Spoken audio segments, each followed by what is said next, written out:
Roberto. Hey, Marcus, what's happening? You on your way? We'll be there soon. I'm just waiting on the drummer. He should be here any minute. Where the hell is he? You know how it is, man. Drummers are always late.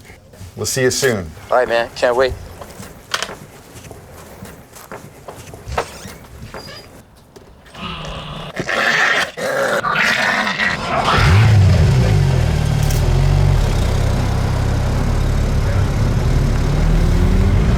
All right, let's hit it. Woo!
So let's see, when I started playing the bass, it was early 70s. Like the drums weren't that powerful in the, on the records, you know? So the bass carried like the whole low end of the record, particularly on like the soul records, like the Motown records and the Stax and all that stuff. Yeah, and that was the beauty of the bass lines back then and the vibe and the spirit of the music. And that's what moved me. And actually, that's what moved me towards music.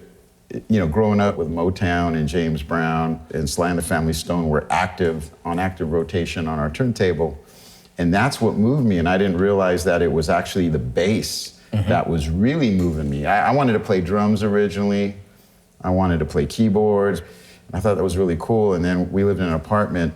My mom could only get me this little plastic organ, you know, and that was boring, right? Yeah. And then my dad's friend had a hollow body harmony bass that didn't work through an amp, but I could hear it. And then I realized that that's the instrument. And then I discovered that the bass had a strong presence in some of the rock bands like Led Zeppelin, you know, Black Sabbath, and even like getting into the harder edged, you know, like Lemmy from Motorhead. He had such a distinct sound. And then there was progressive music. That was very bass prominent too, you know, with a lot of those bands like Gentle Giant and King Crimson.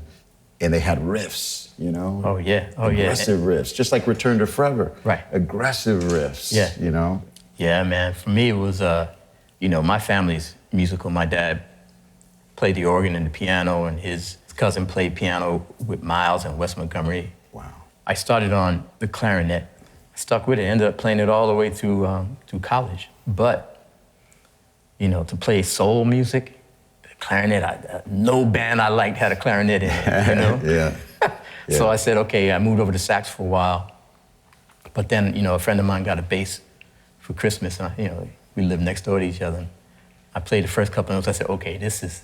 And then the Temptations had one song that went... Yeah. Yeah. And it was so cool, man, because it had so much space, but it was like you could be the cool guy with the afro in the back and the high-heeled shoes. Yeah. But it was hard, man, because back in the early 70s, you know, bass players were all tall. You know, the bass instrument is a bass guitar, is a new instrument, so they were all coming from the contrabass, the upright bass. So, you know, they were big guys. And I wasn't like real small, but you know, they're like, no, you're the right size to play sax, you know, something like that. So it's all based on your size. Yeah. I was like, come on, guys, let me play bass. They said, nah. So I had to fight to get to the bass, you know. But like you said, man, I realized that that's the thing that was driving a lot of the music. You know? Yeah, it was the pulse, you know. And, you know, before I joined Metallica, you know, working with Suicidal Tendencies or the Infectious Grooves, I was coming from more of a soul, funk, R&B background, you know, going to music school for jazz and all that, you know, that's where I came from. So I used to play really high. I was playing up here. Right. And then gradually over the years, the bass got down more and more. And then all of a sudden it's down by my knees, which is a little too far. So, you know, you adapt and find your comfort zone, being a surfer and a skater early on. You know, you find that in your performance too. It's funny how your way of life finds its way through your instrument, right? Absolutely. What bass lines for you are the lines that everybody should know that would inspire them to play the instrument and write great songs? Oh man. Is there anything for you that stood out? Okay, let's see. I might not be playing in the right keys, but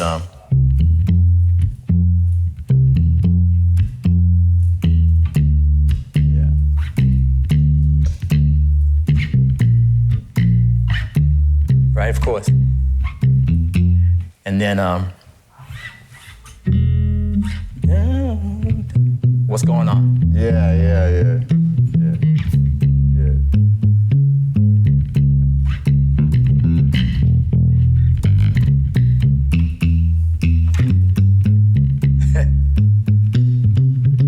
That was the hook, right? Yeah.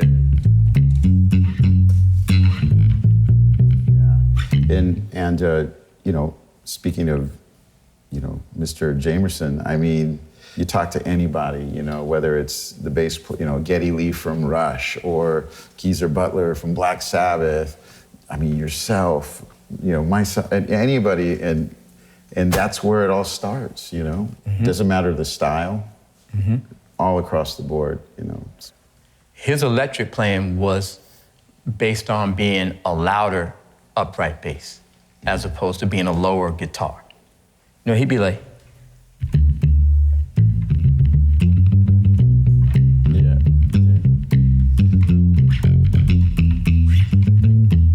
Right.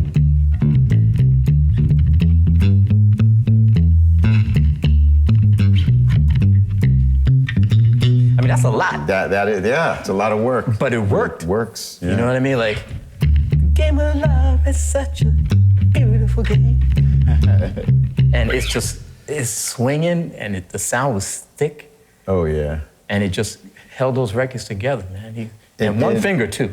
Yeah, the hook, right? The hook, yeah. And there was melody in it, too. Oh, yeah, You know what I mean? It's really melodic. And that really whole melodic. concept found its way in rock, you know? And it's like something like Led Zeppelin.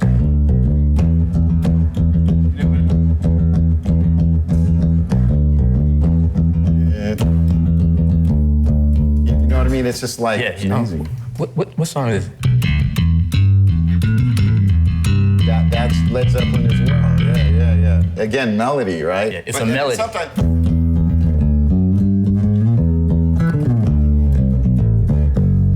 You know, John Paul Jones would throw in the simple melodic statement, but then he'd go in and he'd start walking. And that came from the jazz guys in really. Motown. Yeah. You know? It's crazy because we didn't know who it was. Because Motown didn't put the names of the bass players on the album. And I think that's what happens with bass quite often is, and maybe it happened more back in the day, but bass lines were often thought of as an accoutrement, you know, instead of a main course, you know. But rock and roll and funk music started changing that, you know. Up until, you know, the late 70s, early 80s, a song was considered like the first 5 notes of the melody, the first 5 words of the lyrics. Yeah. And that was it. You know, all the stuff that happened underneath the music was just, they called it the rhythm section. You're just playing rhythm. But when you heard, Yeah. you say, wait, that's the song right there. Yeah. Before anybody starts singing, before anything else happens, you already know that's Good Times, which ended up being Rapper's Delight, you know? There was a lot of attitude on the bass lines back then. Right. You know, which was it? Anthony Jackson. You know what I mean? Anthony Jackson. Money. love Shout that out to man. Anthony. Anthony was really interesting because late 70s, he refused to play the bass with his thumb. He thought it was an insult to the instrument. You know, that's what he said. You know, he was already kind of really solidly in the Jamerson, you know, finger style and sometimes with a pick, but he didn't want to play like this. You know, he said, okay, Marcus, I don't like that, but you do it well. You know, so whenever he'd go to a session and somebody would say, hey man, can you do that thing? Because it was real popular back in the late 70s. He'd go, I don't do that, but call this kid Marcus. You know, so he got you some work. He got me a lot of work, man. And you know, I'd walk in the studio like, what's going on, guys? What you need, you know? What you need? Yeah, man. Did you ever experiment with a pick? Oh yeah, I still play with a pick sometimes. A lot of that influence with the pick came from Anthony Jackson. Yeah, oh yeah, he's... You know, a lot of the stuff he did with Al Di Meola, you know, that stuff is undeniable and so intricate. Well, he's fantastic. Yeah, he's fantastic. And he was very kind of the pioneer of bringing to life the 6-string bass and the 5-string. As Anthony being a main influence of mine, I brought that into a band called Suicidal Tendencies. Yeah. And I only had a 5-string because back then you only had one bass. You know, that was it. And I remember trying to kind of quote. You know, you get your inspiration from. Yeah. Oh yeah. You know, Anthony's stuff. You know that. Yeah. just like do and going down into the low register. So it's just interesting how your influences can kind of, the vibe comes through certain tracks. And you're even thinking about them when you're cutting that thing, you know, and it has maybe nothing to do with for the love of money or whatever, you know what I mean? But it ends up being a totally different thing, but the inspiration is there. Yeah, so who else was on your mind during certain recordings? When I was in the band Infectious Grooves, I mean, I was pulling from like Cameo, you know that? Yeah, I remember that, yeah. Right. And then all of a sudden it'd be like a pump,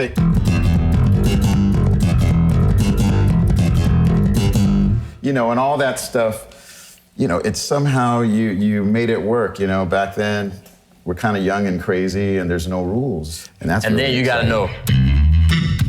Yeah. And Larry Graham, there you go. Yeah. You know, Larry Graham, obviously, he's an influence of yours, mine. You know, applying it to whatever style of music we're doing. He's always there, you know. It's like, no, he's the godfather. Yeah. And you know, what's really interesting is that he came at the instrument in a kind of sideways manner, you know, because he was a guitar player. And he was in an organ trio with his mom, and mom's bass pedals broke. So he rented a bass or borrowed a bass. And since he didn't consider himself a bass player, he figured, I don't have to pay attention to any of the rules. Right. And then the drummer quit, so he's making the drums on the bass, and he's playing it in a way that, you know, traditional bass players wouldn't think to do, you know. And a lot of innovation comes from people who don't know the rules or choose to ignore the rules, right? And that's that, what I call sort of that punk attitude, you know. And Jocko was another guy who was breaking the rules and kind of, you know, that kind of. You know, that kind of. I didn't necessarily want to learn Jocko's stuff note for note, but I wanted to take the technique and kind of create, you know, when you're. What was that one? Yeah. Right. Stuff like that, and apply it. Yeah, and apply it to River People. River People, right? And apply it to a song that I would want to write. Like with my old band Infectious Grooves, there's this bass line we had that I had with.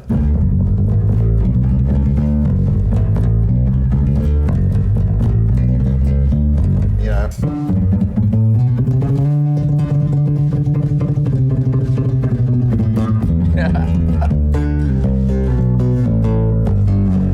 Goes into all that, and that came directly from him because he had such a tight staccato technique when he needed it. He was tremendous, man. And you know, there's some people who don't know the rules, and they come up with innovation because of that. There's other people who know all the rules, but find a different way to apply them, you know, and that's what he did. He, because he knew his music, you can tell from his compositions. He wrote some beautiful music. You know, he inspired all of us too in the same way that Jamerson did. And he inspired me as a composer, you know, because I truly think that the thing that will give certain bass players an edge is if they can come up with or compose stuff themselves that really highlight what a bass can do that's unique to the bass. Yeah, absolutely. You know? Things that you would use on the bass to tune up, like, right, just to make sure it's in tune. He's like, yeah, right, who, you know. and he's right, he's doing the chords with it. Yeah.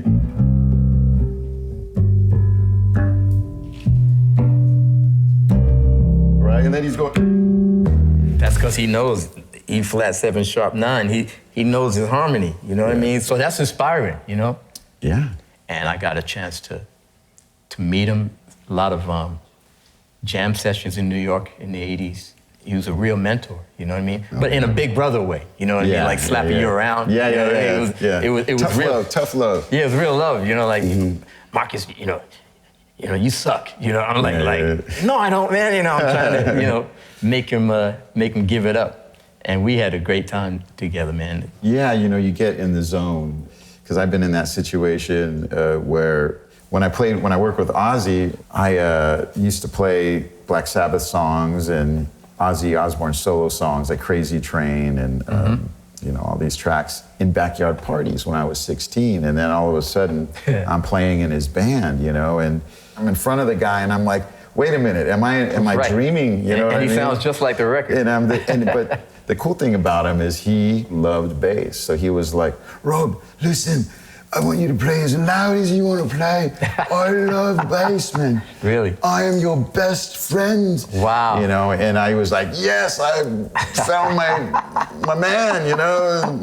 But what I can say, though, is almost every musician I've ever worked at loves the instrument, and still, whether it's too loud on stage or whatever it is, the bass is always something that is super important and vital to any composition that I've ever been a part of, including, you know, Metallica, because, you know, with Cliff Burton, he brought the bass to prominence and had a melodic phrasing and voice to this music and this genre that wasn't supposed to feature bass in that way. Right. And that's what the fusion guys were doing. They were bringing the bass, like Stanley Clarke, and like we were saying, Jocko, as an instrument that had a voice that stood out, like the lead guitarist, you know, and all that. And that's what was happening in Metallica, in early Metallica.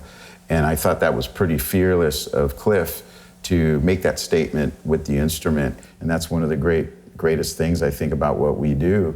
Finding your voice, but also catering to the song, which is a whole art form in itself. You know, finding the space in the song to serve the song. And that's hard in itself. It's a real thing. I've been in the studio, I'm listening to a performance that somebody else did on another instrument, like the piano or the guitar. And I'll say, you know, they played a lick, you know, they played a lick that you can tell they're proud of. Right. And I say, what was the singer singing at the time you played that lick? I don't know, play it again. Wait, you don't know? Right. You don't know what the singer was doing? Right. You didn't play that lick to complement what the singer did? Right. Were you just sitting there wondering when you're gonna put your next lick in? Yeah. Really? It's kind of like I gotta throw this in there, and it's more like showing off. Yeah, than support. it's for yourself. Yeah. It's all, number one, we both know this. Always has to groove. Doesn't matter what style of music or whatever is going on. The groove has to be there. And we're bass players, man. So we grow up listening to the whole sound. Yeah. You know, our job is to hold the whole thing together. A lot of people can't even tell what the bass is doing until that sucker stops. Then they go, wait, what's wrong? What happened? Right? Well, isn't it interesting that when the bass player makes a mistake, you hear it, everybody hears it. When the guitar player makes a mistake, you don't really hear it. But somehow when the drums and the bass, you know, make a mistake, it's just there. I mean, it derails the train, you know what I mean? Especially when you just tried to play a little fancy fill. Yeah. And then you miss the downbeat. Yeah. Yeah, man. But So- you have to find the right place, and it has Yeah. to help the song. Yeah. You know, Verdine White, you know, he's recording with Earth, Wind & Fire, Oh, yeah. and they're making these classic records. And he said he had heard Stanley Clarke do a record one.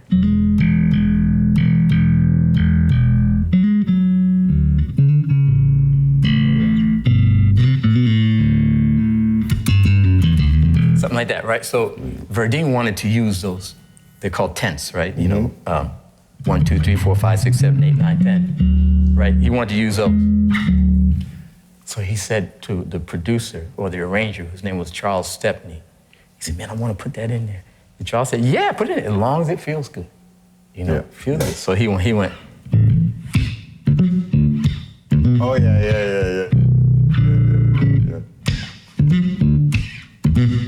he found it. Yeah, he found a way to use it, Yeah, but man. it always has the groove. So, like, as far as, you know, being out there and you have your influences, and now it's time for you to step up and be yourself and to have your own voice as a musician and pave your own path. And even with technique. Slapping, I know with me, I got into a thing where I was trying to get more tribal.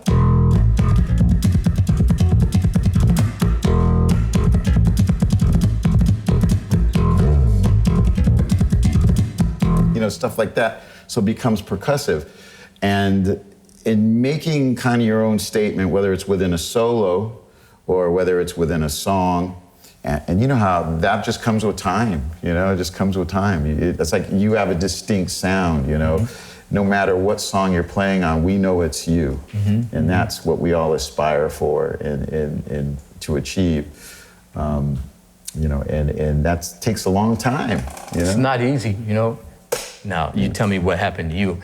I was like, I have all these influences. I have no idea which one of these is me, right?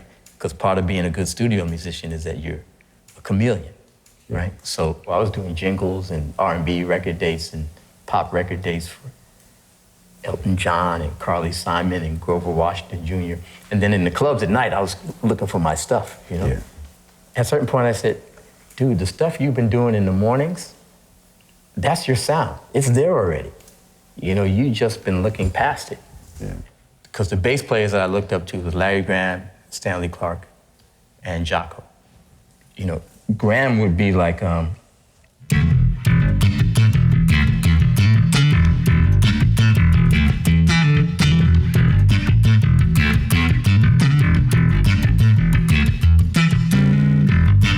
so I was like,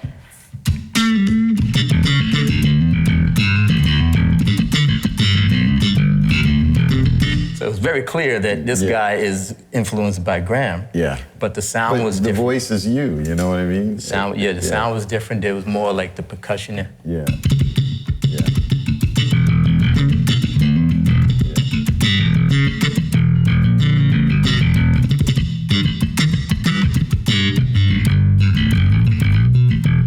So you start to like trust yourself. Yeah. Just say, you know what? If you're creative, you'll take some influences like that. But by the time it goes through your filter, by the time it finds itself in music that you've created with your fellow musicians, it turns into something completely different. That's right. If you're creative. If not, it just sounds like you're playing other people's licks. That's right. You know? That's right. You find a way to naturally integrate it into, you know, a song, no matter what situation you're in. Even in metal music and stuff with Metallica, I'll be up there and James and I are in each other's face, you know, and we're like, you know, you get caught up in it. And it's this release of, you know, everything. I mean, there's tension, there's happiness in it, but through the riff or through, you know, the moments and the power of the moment in the crowd, right? The crowd, it's just captivating and it moves you. And it doesn't matter what style or genre. And it's magic.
Cut.